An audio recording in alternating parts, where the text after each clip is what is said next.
The mess between Kendrick Lamar and Young Thug is straight up embarrassing. Young Thug, already hanging by a thread with the public, just crowned himself the clown of rap. He grabbed whatever little credibility he still had and threw it right in the dumpster with one reckless, desperate move. And the wildest part, he aimed all that smoke at Kendrick Lamar, a man who's built his whole name on respect, consistency, and being untouchable in this game. The leaked audio making rounds isn't just exposing Thug's hypocrisy. It's dragging the whole Team Drake crew into the light. Their jealousy for Kendrick has been simmering for years, and now the envy is spilling out in the open, raw, bitter, and ugly. That's why there'll never be bigger than Drake, ever in life. You know how many like Drake change? How many can take care of their family because of butter? Just like straight looking with you. Kendrick got put it on. Y'all, you're a superstar. You don't ran up you a few hundred M, but you ain't put nobody on though. You see what I'm saying? You ain't even put Keem on. Cause the shit him doing ain't really doing that. Keem ain't big. Keem love hell, man. He can't sell no ticket. Watch out. Like, man, watch out. I truly believe you do a song on me, Wham, Dirt, Money Bad. Kendrick's living rent-free in their heads, and everybody can hear it loud and crystal clear. And here's the wild part. This ain't something brand new. This tension has been bubbling under the surface for years, and now it's finally blowing up where everybody can see it. From Drake to Jeffrey, the entire squad has been skating on thin ice, throwing little shots and whispers, but now, we are closer than ever to watching this whole circus fold up and collapse in front of the world. And it's all thanks to Young Thug, who fumbled in the worst way possible. Savage, I truly believe we'll have your dope trending, like, they're gonna be like people in the real world, not the rap world. You know what I'm saying? It's gonna be real players and cool lit and players, and you're gonna get like the real streets and the real people. East Coast ain't with you, bro. You really trying to keep all the blessings to yourself. You really trying to keep everything to yourself. You really sit in the studio and work on the album and don't put nobody on the album. Like, God, you probably me, Wham, Dirt, Savvy. You probably calling us like, hey man, I want y'all to my album. See, this ain't no he said, she said rumor mill, and it's not just speculation or slick little sneak disses tucked in songs. This time, we've got cold, undeniable proof. Audio of Young Thug himself on the phone, running his mouth. And in those words, he's not just talking about random rappers in the game. Nah, he's speaking on Kendrick Lamar directly, the undisputed king of the genre, the one artist nobody dares to play with. That alone is reckless enough, but Thug didn't stop there.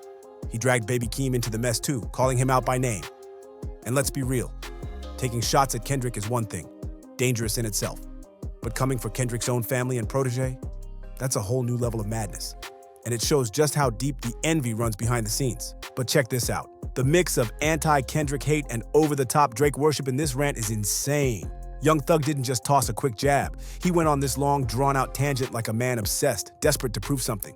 And the wildest part? To really understand how unhinged it was, you gotta hear the so-called highlights just to get the full picture. Because the man would not stop running his mouth. So what set him off? According to Thug, Kendrick Lamar declined to hop on his 2023 album Business is Business. Yeah, he's mad because Kendrick didn't hand him a feature. Imagine that. You're trying to diss somebody, downplay their influence, act like they ain't relevant, and yet you're salty that they wouldn't show up on your project? That's not confidence, that's insecurity spilling all over the place. And honestly, the way Thug carried on about it was almost painful to listen to. Long-winded, emotional, and exposing way too much. And the truth is, I didn't even play the full version of the rant, which should tell you just how heated and bitter he really was. The jealousy is screaming through every word. But the kicker? Thug actually had the nerve to sit there and hype Drake as if he's somehow bigger, more powerful, and more important than Kendrick. That's when you know the clown mask is fully on, because that's exactly the type of nonsense loser Jeffrey decided to push in this meltdown. And here's where the clown act gets even worse. While Thug is whining and crying over not getting that Kendrick feature, let's not forget he already had not one, but 2 Drake features locked in for his album. Not just features either, a whole music video rollout attached, giving him every possible boost he could have asked for. Yet somehow, even with all that support from the so-called bigger artist who's constantly putting people on, the project still flopped. The numbers tell the real story. Business is Business couldn't even push 100,000 copies first week.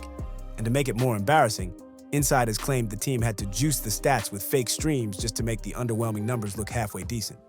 Imagine crying about Kendrick while riding Drake's coattails and still coming up short. That's a bad look no matter how you spin it. And that's the crazy part about Thug's rant. He tried so hard to flip the script, painting Kendrick as some selfish figure, a so-called bad force in hip-hop, somebody who doesn't put on for the culture or lift others up. But the receipts don't lie.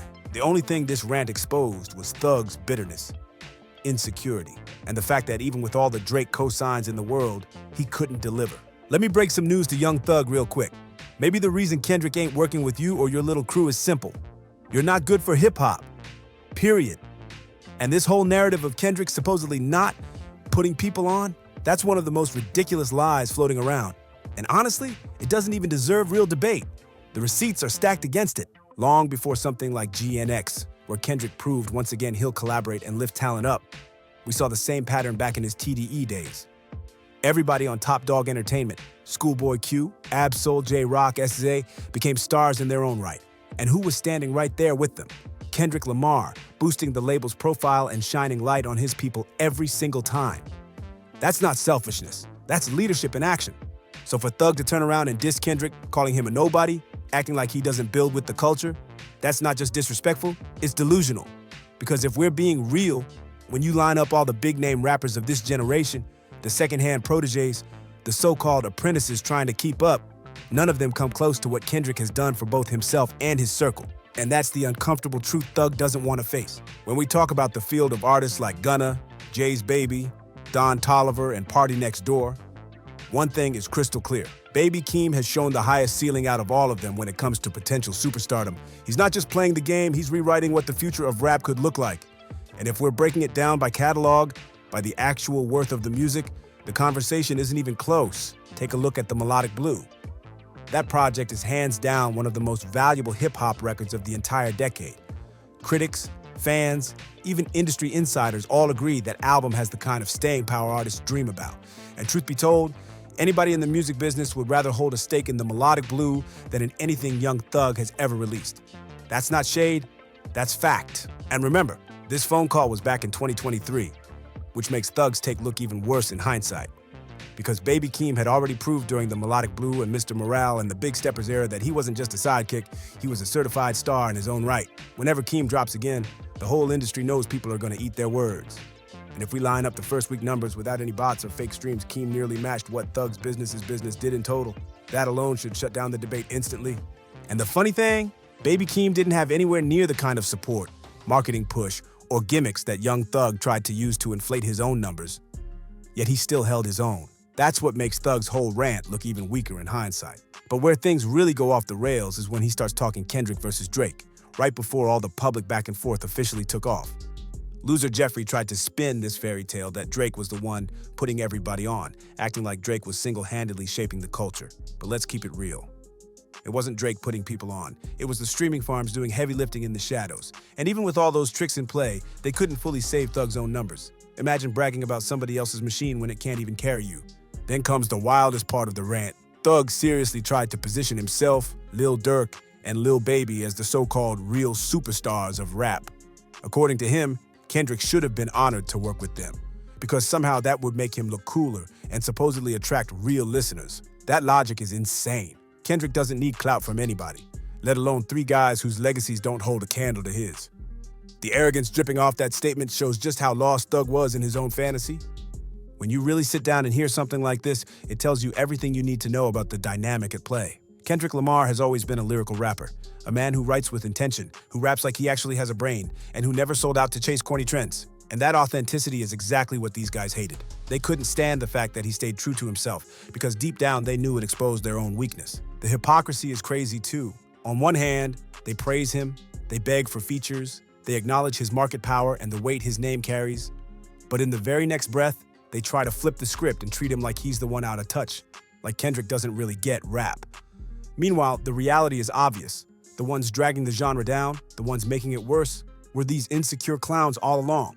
And the delusion doesn't stop there. Just listening to young Thug talk about Lil Baby, Durk, and Moneybagg Yo as if they were some legendary rap collective, comparing them to Wu-Tang, EPMD, or Mobb Deep, that's laughable.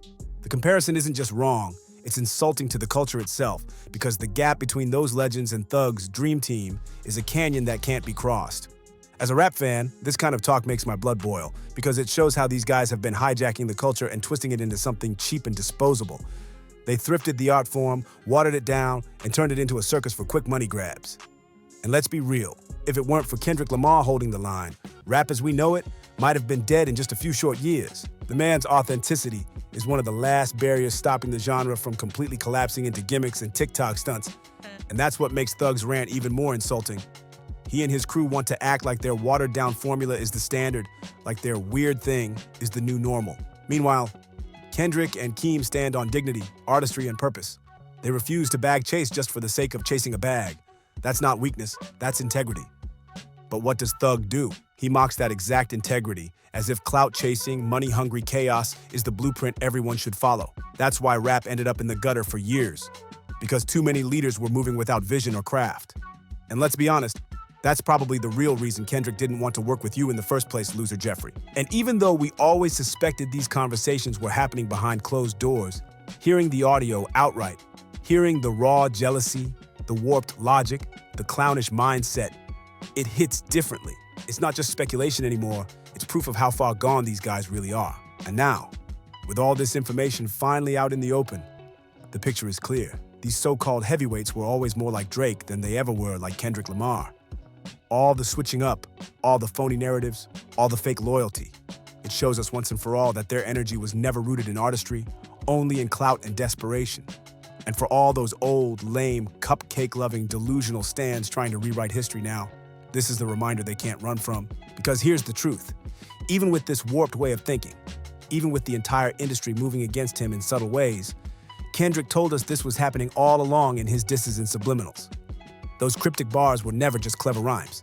They were warnings about exactly this type of envy, this type of sabotage. And now, the leaked conversations prove it beyond doubt. And that's what makes Kendrick's victory so undeniable. Even when a whole wave of grifters tried to control rap, water it down, and destroy its value, Kendrick stood tall. He didn't bend, he didn't fold, and he didn't let them rewrite the rules. Instead, he pulled the genre back to where it needed to be. A new era built on skill, vision, and respect. And the best part, the very things that scare these losers so badly are the same things that secured Kendrick's place as the one artist they can never break. And to be real, I honestly believe that with everything happening right now, we're on the verge of a Kendrick Lamar response, and it could drop any minute. Whether it comes in the form of a track, a performance, or some cryptic piece of art, you can feel it building. Because when this much dirt gets dragged into the daylight, Kendrick has never been the type to sit silent. These are the exact moments that push him to speak. And when he does, it always flips the whole culture upside down. That's the difference here. Kendrick's words aren't just clever rhymes. They create moments that stand the test of time. His pen has weight, his voice has purpose. And yeah, he raps like he's actually got a brain, which terrifies these clowns who rely on gimmicks and trends. But that's also why he's the blueprint, because rap was built on truth, storytelling, and intelligence, not on empty noise. And if you really pay attention, this is exactly what Kendrick told us would happen. Remember that party track last year? He laid the seeds right there, warning us this implosion was coming. And now, with the rap game turning uglier by the day, vultures circling and egos ripping the genre apart piece by piece, it all lines up with what he foreshadowed on 6/16 in LA. Kendrick called it, and now we're watching his prophecy play out in real time.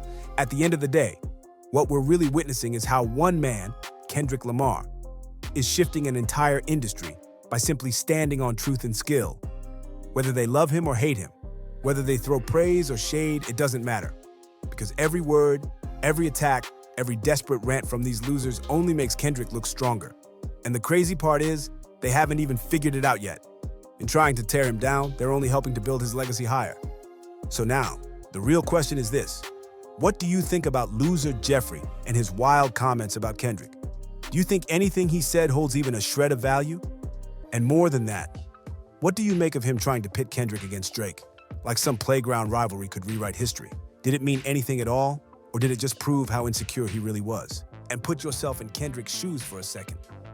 Would you have hopped on this album if you were him? Would you have attached your name to a project weighed down by gimmicks, fake streams, and bitterness? For most people, the answer is a clear no. But I want to hear what you think, because this conversation is far from over, and the fallout from Thug's rant might just be the spark for Kendrick's next masterpiece.